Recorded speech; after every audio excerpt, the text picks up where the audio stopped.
Sonhador Imortal, 1628-1688. Caminhando pelo deserto deste mundo, parei num sítio onde havia uma caverna, a prisão de Bedford. Ali, deitei-me para descansar. Em breve adormeci e tive um sonho. Vi um homem coberto de andrajos, de pé, e com as costas voltadas para a sua habitação, tendo sobre os ombros uma pesada carga e nas mãos um livro. Faz 3 séculos que João Bunyan assim iniciou o seu livro O Peregrino. Os que conhecem as suas obras literárias podem testificar de que ele é, de fato, o sonhador imortal. Estando ele morto, ainda fala. Contudo, enquanto miríades de crentes conhecem o peregrino, poucos conhecem a história da vida de oração desse valente pregador. Bunyan, na sua obra Graça Abundante ao Principal dos Pecadores, nos informa que seus pais, apesar de viverem em extrema pobreza, conseguiram ensiná-lo a ler e escrever. Ele mesmo intitulou-se o Principal dos Pecadores. Outros atestam que, mesmo em sua impiedade, jamais foi beberrão ou imoral. Contudo, casou-se com uma moça de família, cujos membros eram crentes fervorosos. Bunyan era funileiro e, como acontecia com todos os funileiros, era paupérrimo. Ele não possuía nenhum prato nem uma colher, apenas 2 livros: O Caminho do Homem Simples para os Céus e A Prática da Piedade, obras que seu pai, ao falecer, lhe deixara. Apesar de Bunyan achar algumas coisas que lhe interessavam nesses 2 livros, somente nos cultos é que se sentiu convicto de estar no caminho para o inferno. Descobre-se nos seguintes trechos, transcritos de Graça Abundante ao Principal dos Pecadores, como ele lutava em oração no tempo da sua conversão. Veio-me às mãos uma obra dos Hunters, livro estimado por alguns doutores. Não sabendo julgar os méritos dessas doutrinas, dediquei-me a orar desta maneira: Ó Senhor, não sei julgar entre o erro e a verdade. Senhor, não me abandones por aceitar ou rejeitar essa doutrina cegamente. Se ela for de ti, não me deixes desprezá-la. Se for do diabo, não me deixes abraçá-la. Louvado seja Deus! Ele que me dirigiu a clamar, desconfiando da minha própria sabedoria, ele mesmo me guarda do erro dos Hunters. A Bíblia já era para mim muito preciosa nesse tempo. Enquanto me sentia condenado às penas eternas, admirei-me de como o próximo se esforçava para ganhar bens terrestres, como se esperasse viver aqui eternamente. Se eu pudesse ter a certeza da salvação da minha alma, como me sentiria rico, mesmo que não tivesse mais para comer a não ser feijão. Busquei ao Senhor orando e chorando, e do fundo da alma clamei: Ó Senhor, mostra-me, eu te rogo, que me amas com amor eterno. Logo que clamei, voltaram para mim as palavras, como um eco: Eu te amo com amor eterno. Deitei-me para dormir em paz, e ao acordar, no dia seguinte, a mesma paz permanecia na minha alma. O Senhor me assegurou: Amei-te enquanto vivias no pecado. Amei-te antes, amo-te depois, e amar-te-ei por todo sempre. Certa manhã, enquanto tremia na oração, porque pensava que não houvesse palavra de Deus para me sossegar, ele me deu esta frase: A minha graça te basta. O meu entendimento foi tão iluminado como se o Senhor Jesus olhasse dos céus para mim, pelo telhado da casa, e me dirigisse essas palavras. Voltei para casa chorando, transbordando de gozo e humilhado até o pó. Contudo, certo dia, enquanto andava no campo, a consciência inquieta, de repente essas palavras entraram na minha alma: Tua justiça está nos céus. E parecia que, com os olhos da alma, via Jesus Cristo à destra de Deus, permanecendo ali como minha justiça. Vi, além disso, que não é o meu bom coração que torna a minha justiça melhor, nem que a prejudica, porque a minha justiça é o próprio Cristo, o mesmo ontem, hoje e para sempre. As cadeias, então, caíram-me das pernas. Fiquei livre das angústias. As tentações perderam a força. O horror da severidade de Deus não mais me perturbava, e voltei para casa regozijando-me na graça e no amor de Deus. Não achei na Bíblia a frase: Tua justiça está nos céus, mas achei o qual para nós foi feito por Deus sabedoria e justiça, e santificação e redenção. 1 Coríntios, capítulo 1, versículo 30. E vi que a outra frase era verdade. Enquanto eu assim meditava, o seguinte trecho das Escrituras penetrou no meu espírito com poder. Não pelas obras de justiça que houvéssemos feito, mas segundo a sua misericórdia nos salvou. Assim, fui levantado para as alturas, e me achei nos braços da graça e misericórdia. Antes temia a morte, mas depois clamei: quero morrer. A morte tornou-se para mim uma coisa desejável. Não se vive verdadeiramente antes de passar para outra vida. Oh, pensava eu, esta vida é apenas um sonho em comparação à outra. Foi nessa ocasião que as palavras herdeiros de Deus se tornaram tão cheias de sentido que eu não tenho como explicá-las aqui nesse mundo. Herdeiros de Deus. O próprio Deus é a porção dos santos. Isso vi e disso me admirei, contudo, não posso contar o que vi. Cristo era um Cristo precioso na minha alma. Era o meu gozo, a paz e o triunfo por Cristo eram tão grandes que tive dificuldade em conter-me e ficar deitado. Bunyan, ainda que lutando para sair da escravidão do vício do pecado, não fechava a alma aos perdidos, que ignoravam os horrores do inferno. Acerca disto, ele escreveu: percebi pelas Escrituras que o Espírito Santo não quer que os homens enterrem os seus talentos e dons, mas antes que despertem esses dons. Dou graças a Deus por me haver concedido uma medida de entranhas e compaixão pela alma do próximo, e me enviou a esforçar-me grandemente para falar uma palavra que Deus pudesse usar para apoderar-se da consciência e despertá-la.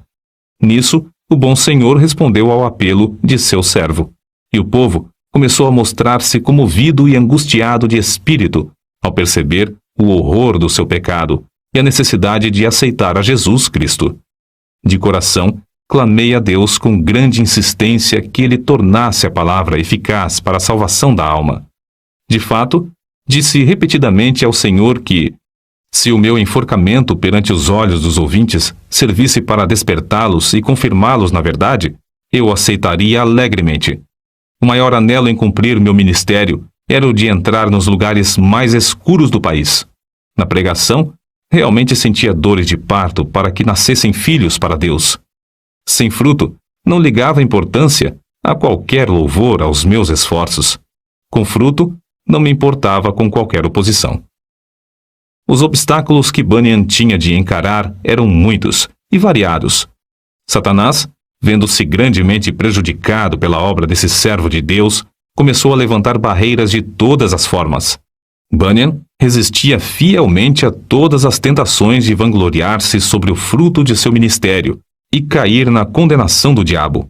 Quando, certa vez, um dos ouvintes lhe disse que pregara um bom sermão, ele respondeu: não precisa dizer-me isso. O diabo já cochichou a mesma coisa no meu ouvido antes de sair da tribuna. Então, o inimigo das almas suscitou calúnias e boatos em todo o país, a fim de induzi-lo a abandonar seu ministério. Chamavam-no de feiticeiro, jesuíta, cangaceiro, e afirmavam que vivia amancebado, que tinha 2 esposas e que os seus filhos eram ilegítimos. Quando o maligno falhou em todos esses planos de desviar Bunyan do seu ministério glorioso, seus opositores denunciaram-no por não observar os regulamentos dos cultos da igreja oficial. As autoridades civis o sentenciaram à prisão perpétua, recusando terminantemente a revogação da sentença, apesar de todos os esforços de seus amigos e dos rogos de sua esposa. Tinha de ficar preso até se comprometer a não mais pregar. Acerca de sua prisão, ele diz: nunca tinha sentido a presença de Deus ao meu lado em todas as ocasiões como depois de ser encerrado, fortalecendo-me tão ternamente com esta ou aquela escritura, até me fazer desejar, se fosse lícito, maiores provações para receber maiores consolações. Antes de ser preso, eu previ o que aconteceria, e 2 coisas ardiam no coração acerca de como poderia encarar a morte, se chegasse a tal ponto. Fui dirigido a orar pedindo a Deus que me fortalecesse com toda a força, segundo o poder da sua glória, em toda a fortaleza e longanimidade, dando com alegria graças ao Pai. Quase nunca orei durante o ano que precedeu minha prisão, sem que essa escritura me entrasse na mente, e eu compreendesse que, para sofrer com toda a paciência, devia ter toda a fortaleza, especialmente para sofrer com alegria. A segunda consideração foi na passagem que diz: mas nós temos tido dentro de nós mesmos a sentença de morte para que não confiássemos em nós mesmos, porém em Deus que ressuscita os mortos. Cheguei a ver por essa escritura que, se eu chegasse ao ponto de sofrer como devia, primeiramente tinha de sentenciar à morte todas as coisas que pertencem à nossa vida, considerando-me a mim mesmo, minha esposa, meus filhos, a saúde, os prazeres, tudo, enfim, como mortos para comigo e eu morto para com eles. Resolvi, como Paulo disse, não olhar para as coisas que se veem, mas sim para as que se não veem, porque as coisas que se veem são temporais, mas as coisas que se não veem são eternas. E compreendi que, se eu fosse prevenido apenas de ser preso, poderia, de improviso, ser chamado também para ser açoitado ou amarrado ao pelourinho. Ainda que esperasse apenas esses castigos, não suportaria o castigo de desterro.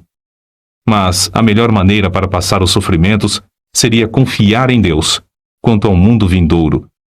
Quanto a este mundo, devia considerar o sepulcro como minha morada, estender o meu leito nas trevas e dizer à corrupção: Tu és meu pai, e aos vermes: Vós sois minha mãe e minha irmã. Jó, capítulo 17, versículos 13 e 14. Contudo, apesar desse auxílio, senti-me um homem cercado de fraquezas. A separação da minha esposa e de nossos filhos aqui na prisão torna-se, às vezes, como se fosse a separação da carne dos ossos. E isto não somente porque me lembro das tribulações e misérias que meus queridos têm de sofrer, especialmente a filhinha cega. Minha pobre filha, quão triste é a tua porção neste mundo. Serás maltratada, pedirás esmolas, passarás fome, frio, nudez e outras calamidades. Oh, os sofrimentos da minha ceguinha quebrar-me-iam o coração aos pedaços. Eu meditava muito também sobre o horror ao inferno dos que temiam a cruz, a ponto de se recusarem a glorificar a Cristo, suas palavras e leis perante os filhos dos homens. Além do mais, pensava sobre a glória que ele preparara para os que, em amor, fé e paciência, testificavam dele. A lembrança destas coisas servia para diminuir a mágoa que sentia ao lembrar-me de que eu e meus queridos sofríamos pelo testemunho de Cristo. Nem todos os horrores da prisão abalaram o espírito de João Bunyan. Quando lhes ofereciam a sua liberdade sob a condição de ele não pregar mais, respondia: Se eu sair hoje da prisão, pregarei amanhã, com o auxílio de Deus. Mas se alguém pensar que, afinal de contas, João Bunyan era apenas um fanático, deve ler e meditar sobre as obras que nos deixou. Graça abundante ao principal dos pecadores, chamado ao ministério, o peregrino, a peregrina, a conduta do crente, a glória do templo, o pecador de Jerusalém é salvo, as guerras da famosa cidade de alma humana, a vida e a morte de homem mau, o sermão do monte, a figueira infrutífera, discursos sobre oração, o viajante celestial, gemidos de uma alma no inferno, a justificação é imputada, entre outros. Passou mais de 12 anos encarcerado. É fácil dizer que foram 12 longos anos, mas é difícil conceber o que isso significa. Passou mais da quinta parte da sua vida na prisão, na idade de maior energia. Foi um quacre, chamado Whitehead, que conseguiu a sua libertação. Depois de liberto, pregou em Bedford, Londres, e muitas outras cidades. Era tão popular que foi alcunhado de Bispo Bunyan. Continuou seu ministério fielmente até a idade de 60 anos, quando foi atacado de febre e faleceu. O seu túmulo é visitado por dezenas de milhares de pessoas. O orador, o escritor, o pregador, o professor da escola dominical e o pai de família, cada um conforme o seu ofício, podem lucrar grandemente com o estudo do estilo e méritos de seus escritos, apesar de ele ter sido apenas um humilde funileiro sem instrução. Mas como se pode explicar o maravilhoso sucesso de Bunyan? Como pode um iletrado, pregar como ele pregava e escrever num estilo capaz de interessar à criança e ao adulto, ao pobre e ao rico, ao douto e ao indouto.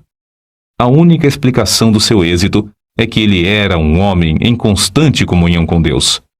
Apesar de seu corpo estar preso no cárcere, a sua alma estava liberta, porque foi ali, numa cela, que John Bunyan teve as visões descritas nos seus livros. Visões muito mais reais do que os seus perseguidores e as paredes que o cercavam. Depois de desaparecerem os perseguidores da terra e as paredes virarem pó, o que Bunyan escreveu continua a iluminar e alegrar todas as terras e gerações. O que vamos citar mostra como Bunyan lutava com Deus em oração. Há na oração o ato de desvelar a própria pessoa, de abrir o coração perante Deus, de derramar afetuosamente a alma em pedidos, suspiros e gemidos. Senhor, disse Davi, diante de ti está todo o meu desejo, e o meu gemido não te é oculto. Salmo capítulo 38, versículo 9. E outra vez, a minha alma tem sede de Deus, do Deus vivo. Quando entrarei e me apresentarei ante a face de Deus?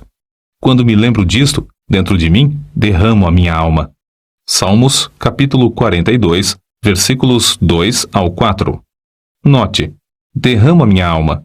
É um termo demonstrativo de que, em oração, sai a própria vida e toda a força para Deus. Em outra ocasião, escreveu: as melhores orações consistem, às vezes, mais em gemidos do que em palavras, e estas palavras não são mais que a mera representação do coração, vida e espírito de tais orações. Como ele insistia e importunava em oração a Deus, fica claro no trecho seguinte: eu te digo, continua a bater, chorar, gemer e prantear. Se ele se não levantar para te dar porque és teu amigo, ao menos por causa da tua importunação, levantar-se-á para dar-te tudo o que precisares. Sem contestação, o grande fenômeno da vida de John Bunyan consistia no seu conhecimento íntimo das Escrituras, as quais amava, e na perseverança em oração ao Deus que adorava. Se alguém duvidar de que Bunyan seguia a vontade de Deus nos 12 longos anos que passou na prisão de Bedford, deve lembrar-se de que esse servo de Cristo, ao escrever O Peregrino, atrás das grades, pregou um sermão que já dura quase 3 séculos e que hoje é lido em 140 línguas. É o livro de maior circulação depois da Bíblia. Sem tal dedicação, não seria possível conseguir o incalculável fruto eterno desse sermão pregado por um funileiro cheio da graça de Deus. Nota: Quakre, forma aportuguesada de Quakers, como eram mais conhecidos os membros da Sociedade dos Amigos, nome de uma comunidade de cristãos protestantes surgida no século XVII. No início, eram seguidores de um pregador leigo, o inglês George Fox, que, em 1647, começou a pregar a doutrina de Cristo dentro. Todas as pessoas podem sentir a palavra de Deus em suas almas, caso se esforcem para ouvi-la. Interpretavam literalmente as palavras de Jesus Cristo nas Escrituras. Eram contra prestar juramentos e contra a guerra. Destacavam-se sempre pela solidariedade. Em 1947, os comitês britânico e americano de socorro Quaker Internacional receberam o Prêmio Nobel da Paz. Enciclopédia em Carta.